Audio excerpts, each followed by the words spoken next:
बेटियों की आखिरत संवारना चाहते हो, मैं तालीम का मुखालिफ नहीं हूँ, मैं तालीम का इख्तिलाफ, तालीम से इख्तिलाफ नहीं रखता, लेकिन ये कहता हूँ कि बेटियों को दुनिया की तालीम बाद में देना, दीन की तालीम पहले दे दो। इसलिए कि अगर उसका कदम बहकेगा तो वो दिमाग लगाएगी, अगर कदम बहका तो बाप की इज्जत चली जाएगी, कदम बहका तो बाप की आबरू चली जाएगी, अगर गलत कदम उठाया तो भाई रुसवा हो जाएगा, अगर मैंने गलत फैसला किया तो खानदान की इज्जत चली जाएगी। ये कब होगा? ये तब होगा जब बेटी को कनीज़ फातिमा बनाया जाएगा, मुस्तफा की शहजादी की तालीम से जोड़ा जाएगा।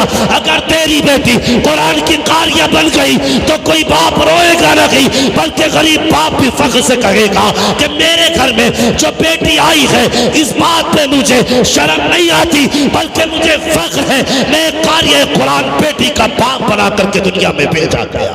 जिंदाबाद जिंदाबाद, बहुत अच्छे भाई, जिंदाबाद। कि अपनी बेटियों को पढ़ाओ। हमारे मिजाज देखो, बहुत अच्छे। हमने कहा एमए कराएंगे, बीए कराएंगे, बीएड कराएंगे, वो मर्जी है तुम्हारी। मैं अक्सर कहता हूँ तालीम औरतों की जरूरी तो है, मगर खातून खाना हो वो सबा की परी ना हो। अपनी बेटियों को कनीज़ फातिमा बनाओ, कनीज़ फातिमा बनाओ, इन्हें दीन की तालीम दो। अब वो दौर नहीं रह गए कि कौन सा एमए पास है, कितनी डिग्रियां इसके पास है। सबसे पहले ये पूछ इसे मुस्तफ़ा का दिया हुआ कुरान आता है कि नहीं। सबसे पहले ये पूछ इसे हुजूर की हदीस आती है कि नहीं।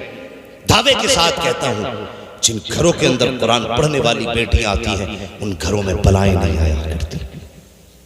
आज जाकर के देखो कौन से मजार पे भीड़ नहीं है, ऐसी लुटेरे बैठे। अगर दिमागी तवाजुन खराब है तो कह रहे इस पे 6 सवार है, उसने ठेका ले रखा है, जितना चाहता किताब खोल के निकाल देता, 12 का असर है।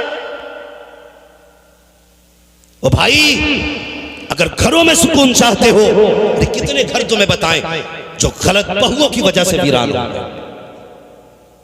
हाँ, बुरा मत मानना अगर कोई इस मर्ज का शिकार हो तो। इल्ला माशाअल्लाह किसी एक पे असर हो गया, ये कि 100 की 100 भी मारे तो 100 की 100 पे असर है। घर के घर तबाह हो गए। और सीधा साधा आदमी अगर मियाँ ने कह दी कि 40 जुमेरातें आनी है तो नमाज छूटे, जुमा छूटे, हज छूटे, ज़कात छूटे, ये सब छूट जाए। मियाँ का कहना हुआ कही हुई बात नहीं छूटनी चाहिए। इसे जाना है 40 जुमेरातों तक, चिराग भी जला रहा है। हाँ, 40 जुमेरातें यहाँ गुजारनी है। वो अल्लाह के बंदे में दावे के साथ कहता हूँ, तुझे मियाँ ने कहा था ना 40 जुमेरातें यहाँ गुजारनी है, और तेरे घर में कितनी भी बड़ी बला थी ना, तो 40 दिन अल्लाह के घर मस्जिद में गुजार देता। सिर्फ मस्जिद में 40 दिन गुजार दे, खुदा की कसम मियाँ का दिया हुआ तावीज़ उतना सुकून नहीं दे सकता जितना सुकून अल्लाह के घर में 40 दिन तेरी नमाजें पढ़ना तुझे दे सकते हैं। किस जगह पे चले हैं हम, कहाँ जा रहे हैं हम? दीन से दूर हो गए, बहुत दूर है तालीम से हम। अजी चलो तुम ही बना लेना मुल्ला।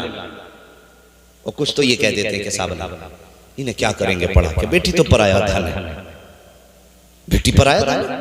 मुझे एक बात बताइए, जब ये तुम्हारे घर में पैदा हुई तुमने कहा पराया धन है, जब ससुराल गई तो उन्होंने कहा ये पराए घर की है। मुझे ये फैसला करके बताओ इस बेटी का अपना घर कौन सा है? ये भी तो दुनिया में इंसान बन के आई है, इसका भी तो अपना हक था। बाप ने कहा पराया धन, ससुराल वालों ने कहा पराए घर से आई है। 18 साल तक ये सुनती रही इसे पराए घर जाना है, और बाकी की जिंदगी के साल इसने ये सुन के गुजार दिए कि ये पराए घर से आई है। मुझे फैसला करके बता इसका अपना घर कौन सा है, बताया जाए। क्या इस बेटी को कोई घर दिया कि नहीं? हमने ये सोच करके बेटियों को नहीं पढ़ाया, क्या करेंगे पैसा खर्च करके, ये हमारे किस काम आएंगे, ये सोच करके बेटियों को तालीम नहीं दी। और तुमने 10-10 लाख बेटों की तालीम पे लगाए, क्या सोच करके कि ये बुढ़ापे का सहारा बनेगा, बुढ़ापे में हमारे काम आएगा, इसलिए 10 लाख लगाए हैं। इसलिए तुमने 10 लाख उसको डिग्री कराने में लगाए, बेटी को 1 लाख रुपए लगा करके पढ़ा ना सके, ये सोच करके ये पढ़ेगी तो पराए घर चली जाएगी, हमारे किस काम की है। अगर तेरी समझ में ये बात नहीं आई हो तो सुन, आज मैं बताना चाहता हूँ, अगर बेटा तेरा बुढ़ापे का सहारा होता है तो सुन, बेटियां आखिरत का सहारा हुआ करती है। मेरे हुजूर ने फरमाया तेरी बेटियां तेरे और जहन्नम के दरमियान एक दीवार बन जाएगी। अगर तू जहन्नम में जाएगा तो बेटियां हाथ पकड़ के तुझे जन्नत के दरवाजे तक लेके चली जाएगी। वाह जिंदाबाद, नारे तकबीर। नारे रिसालत, नारे गौसियत, मसलके आला हजरत, फैजाने आला हजरत अल्लामा मुफ्ती हम्माद रजा साहिब किबला, नारे तकबीर, नारे रिसालत। बहुत अच्छे, हमने जिंदाबाद। इतना जुल्म किया बेटियों के साथ, आज रो रही हैं बेटियां, रो रही हैं आज बेटियां।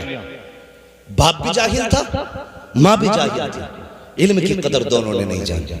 अगर तुम चाहते हो ना आने वाली नस्लें बेहतर हो, तो खुदा की कसम उन बच्चों को गोदें अच्छी दे दो। अगर गोदें अच्छी होंगी तो नस्लें भी अच्छी होंगी। हाँ, जिस तरह अच्छी फसल के लिए अच्छी जमीन जरूरी होती है, उसी तरह अच्छी नस्ल के लिए अच्छी माँ जरूरी होती है। ये याद रखना, अच्छी नस्ल के लिए अच्छी माँ जरूरी है। अगर तुम्हारी बेटी ने सिर्फ 2 साल भी मदरसे में गुजारे होते ना, और बच्चा रोता ना, तो वो मोबाइल बजा के गाना बजा के कान पे न रखती, कम से कम इतना तो करती कि गाने की जगह मुस्तफा की नात लगा देती। लेकिन पूरी जिंदगी बाप के घर नाटक देखते रही, सीरियलों में जवानी गुजर गई, जब बच्चा रोया फिर गाना लगा के दे दिया। और लोग, हमारी कौम के कितने सीधे लोग हैं, कहते नहीं नहीं 12 साल तक तो बच्चे बच्चे होते, 12 साल तक बच्चे बच्चे होते, अभी कोई बात नहीं है। अगर 8 साल में बच्चा किसी का अंडा चुरा लाए ना, अम्मा कहती थी बच्चे ही तो छोड़ो जी, अभी बच्चे ये नासमझी में ले आया। नहीं, बच्चे की परवरिश 10 साल या 8 साल के बाद नहीं, बच्चे की तरबियत तब से शुरू हो जाती है जब बच्चा माँ के शिकम में आता है। जी जी बिल्कुल हक। मैं आपको कहानी नहीं सुना रहा हूं, ये जिंदगी का हर्फ आखिर बता रहा हूं। अगर इसको सुनने के बाद भी गफलत की तो कोई बचाने वाला नसीब नहीं होगा। न मियाओं के तावीज बचा पाएंगे, न मियाओं के गंडे बचा पाएंगे। ये याद रखना, बच्चा तभी से तरबियत के लिए मुतवज्जो हो जाता है जब माँ के शिकम में आता है।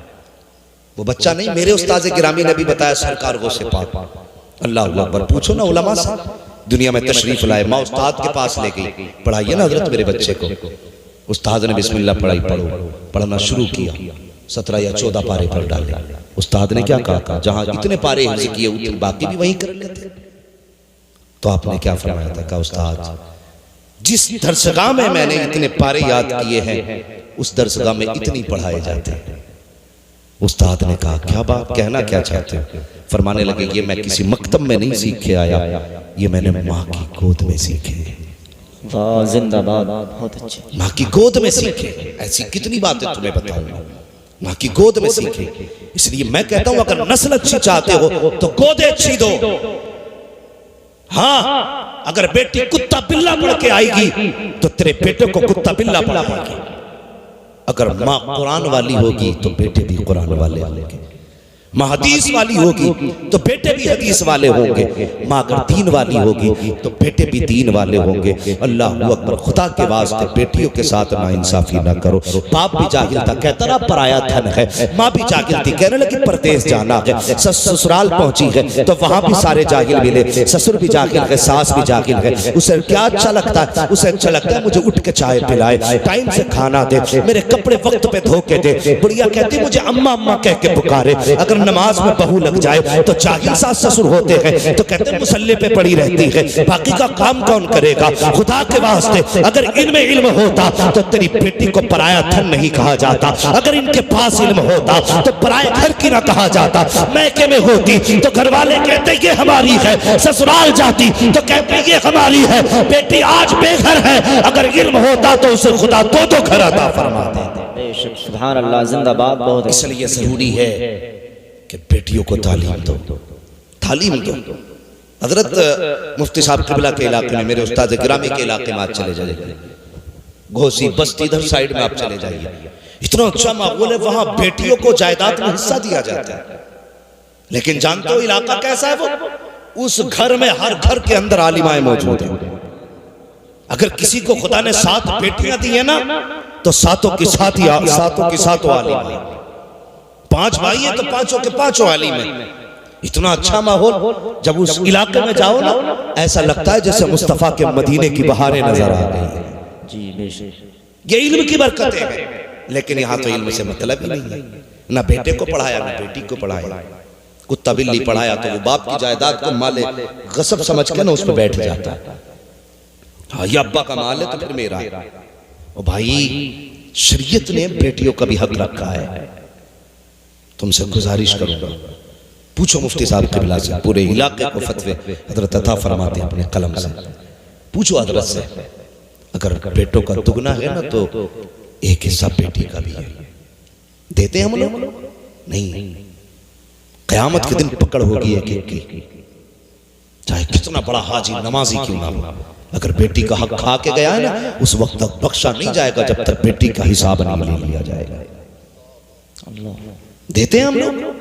बिल्कुल नहीं, बस इंतजार करते हैं। अब्बा कहता ना इसे संभाल बेटे, नाराज ना हुआ कर बहन पे, 18 साल की मेहमान है, फिर चली जाएगी तो ये लौट के नहीं आएगी। और खुदा के वास्ते बाप हया कर, जब तू बेटों को जायदाद बांटा करे ना तो जहां बेटों को तूने 2 कमरे दिए हैं, एक कमरा बेटी को भी दे दिया कर, इसलिए कि जब ये ससुराल से वापस आया करे तो इसे तेरा मेरा मुंह देखना ना पड़ा करे। इसका जब तूने 1 कमरा घर में दिया होगा तो जब आएगी ना तो फख्र से सर उठा के आएगी कि तुम्हारी जायदाद में नहीं आ रही हो।